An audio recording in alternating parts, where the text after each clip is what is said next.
Alright, hello, welcome to another spray paint tutorial. I have today a waterfall tutorial. I'm going to show you guys 3 different ways that I know how to make waterfalls and that I think are pretty relatively easy.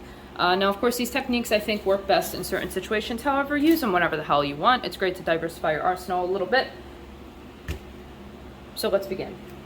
I lied, let's not begin. This is your daily and friendly reminder that spray paint is toxic. If you want to be safe, you should definitely pick up some disposable gloves and a paint respirator, or at the very least, if this is like a one-time thing, paint outside. Now let's begin. So for this one, this is probably the most common technique. You've seen me do it a bunch of times. I'm sure you've seen other artists do it a bunch of times. So first, we need our background. We need our sky. I'm not going to do too much with this painting because that's not the point of it. So we're going to do a very simple sky. Now, the only requirements for this waterfall is you're going to need something for the waterfall to come off of. So I'm going to do like a cave rock sort of thing, which is going to be this weird thing. But you can also do like foliage. You can make it come out of like a jungle or leaves or trees.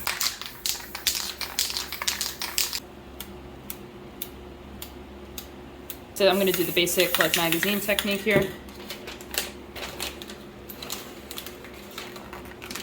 Now you can make an ocean in the background as well because the water obviously has to come from somewhere. However, that's not necessary. Like, that's not something you need to do. What you want to do now is take some sort of straight edge. This can be like a putty knife, a straight edge, maybe another poster board that you have on hand. And what we're going to do, see, the waterfall is going to come from this area, all right here. What we're going to do is darken it. So you can use any dark color, however, I'm just going to stick with black. And we do this just because I like to be able to see my waterfall as best as I can. Dark background will help us do that. After you do that, it's best to let it sit for just a couple of minutes. You don't need to let the paint dry completely. In the meantime, though, go ahead and get yourself another poster board, or index cards work very nicely too, and just rip yourself off a piece that has a flat side. So I'm going to pick this flat side of my poster, rip off a piece just like that.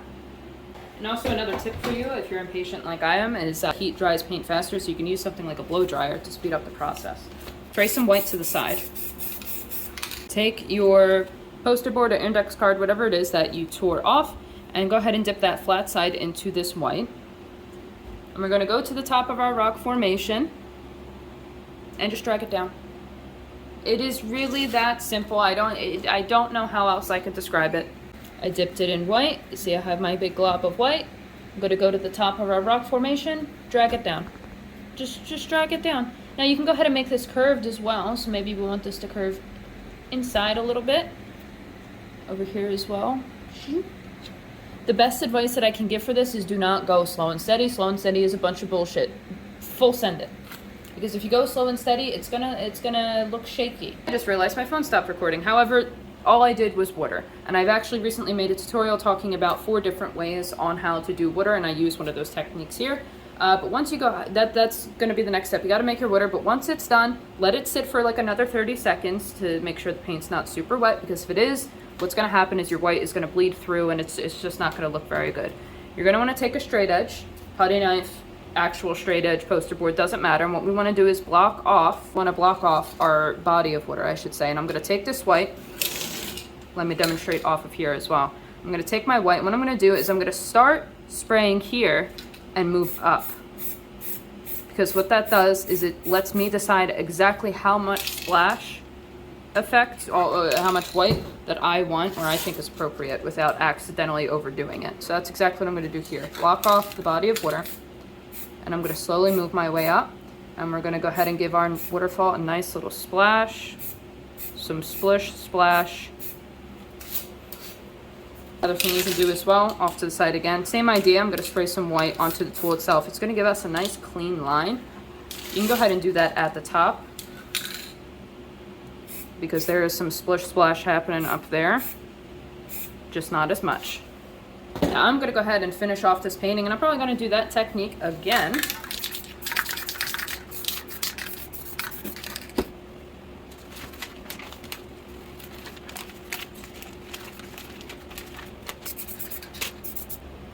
And just glide it down.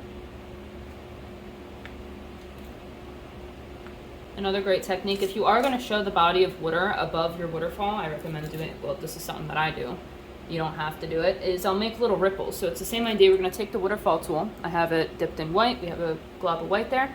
And I'm just going to do some squiggles. So maybe about an inch above where the waterfall starts. I'm going to start there and just make little white lines. We can also use this technique to straighten out the top of our waterfall. And there we have our first waterfall and the most common waterfall technique that is out there. And remember what I said, full send it. For this one, we're gonna do the same thing. We're gonna have a rock formation, the waterfall's gonna come off of it, body of water, maybe we'll make another waterfall here. Actually, let's flip it. Let's do a light blue for the rocks and we'll do like a pink sky.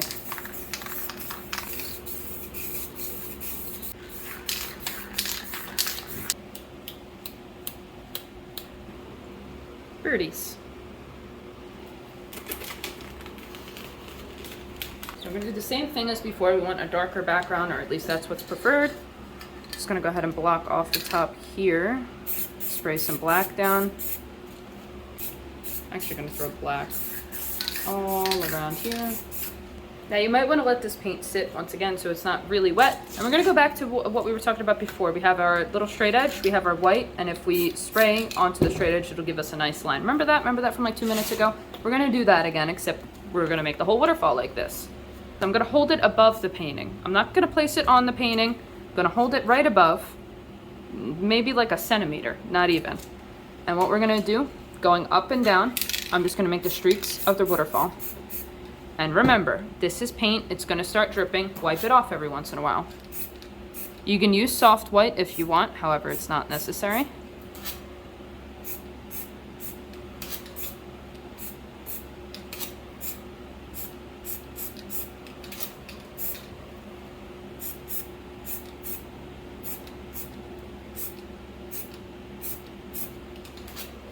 And then what I like to do is at the top, we'll now go the other way and we're going to trace along the top of the waterfall.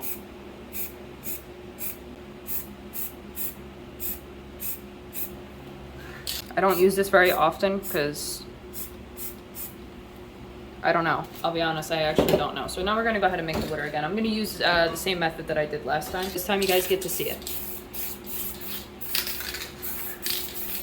Oh, right. Another tip when it comes to these waterfalls is you can also frame them out with, once again, if you're doing like leaves or trees, you could frame them out with that. Or in my case, I'm just doing rocks, so I'm going to re-wet that paint there.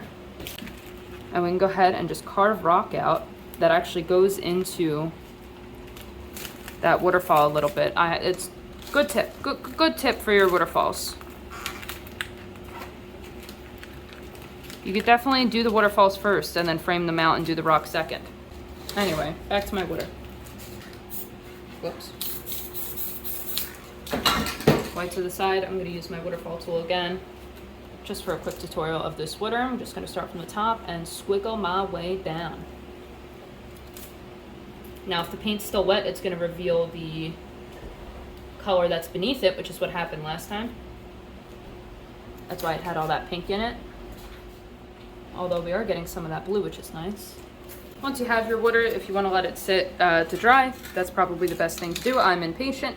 We're going to go once again, same as before, we're going to add the splash effect. I'm going to block off the body of water and start making my splish splash.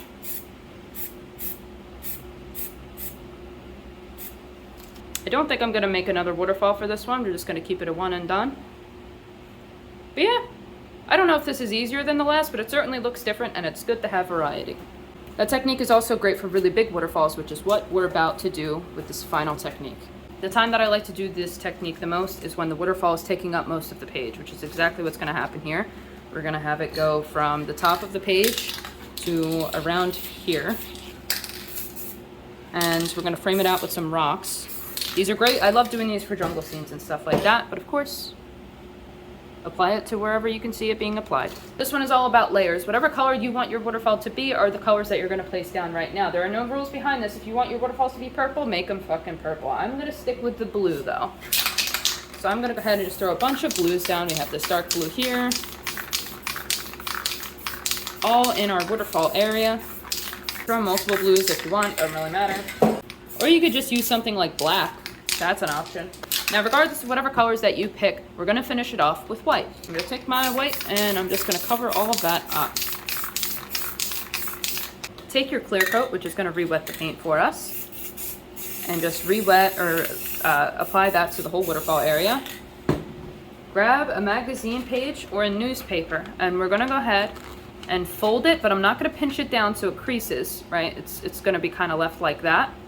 And we're gonna use this to just drag the paint down. And what it's gonna do is it's gonna reveal a lot of those colors underneath. It's gonna reveal a lot of that blue.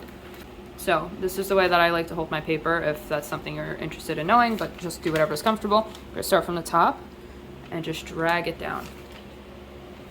Start from the top, drag it down. And then go ahead and maybe I'll turn it this way.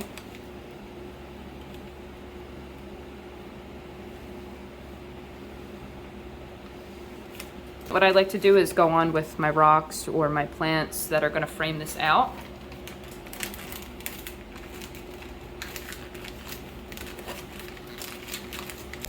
Now once you go ahead and have your frame out, this is when I like to apply the splish splash, which is also going to extend basically the entire waterfall. If you have a soft white, which a soft white can be something like Home Depot's brand, which I highly recommend, or it can be something like your main brand, but maybe you have a soft cap on it. Fantastic. So I'm going to go ahead and just apply some white up and down streaks, very light. See, it's not coming out too strong at all. And I'm going to go ahead and focus a lot of these streaks down here at the bottom. This is where our splish splash is going to be, as splish splash does tend to be in waterfalls. I like the softness. It looks good. But now we're going to go ahead and do our body of water. I think we'll just do the classic water technique.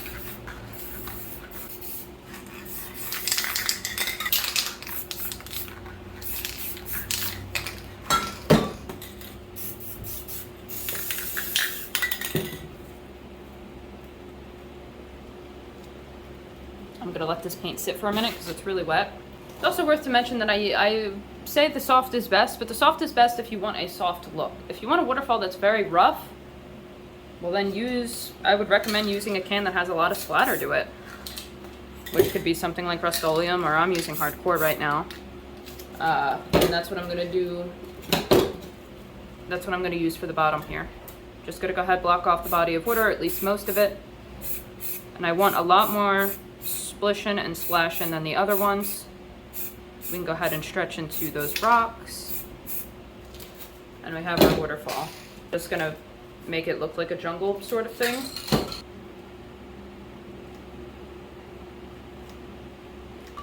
We can have another drop off right here. We already have the blue there, why not? Not pinch it down so it has that little loop. Re-wet the paint.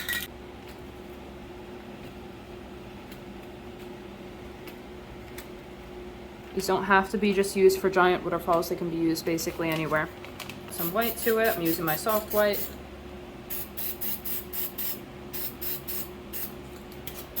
And I'm doing once again that technique where I spray the white onto the tool. It'll redirect it down, and I'm just moving across the whole top just to straighten it out because that's something that's bothering me. I'm gonna add a little splish splash to my rock.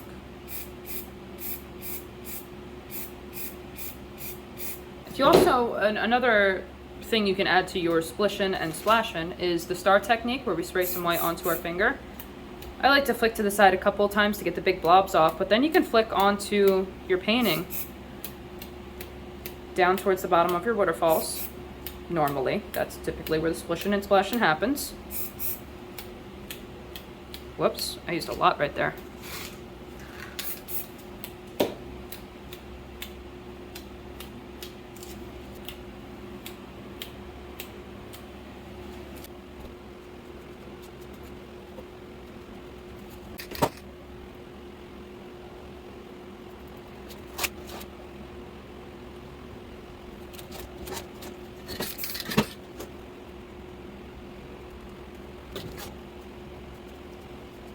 Okay, I just don't know when to quit. I had a couple of birds right in front of our waterfall. And by a couple, I mean a few. Well, here it is. 3 different waterfall techniques for you to try out. and mess around with, play around with. I think by far my favorite is just the classic. It's fast, it's effective, and you can use it in almost any scenario. You can use it for big waterfalls, small ones, medium ones. This one I think is more effective for just the big ones, but it's great, it's fantastic. Can be used on the small ones, but I don't think it packs as much of a punch. This one, very pretty. It's very pretty. I don't know why I don't use it more. I probably should. But let me know what you guys think. If you have any questions, let me know. I will do my best to answer them.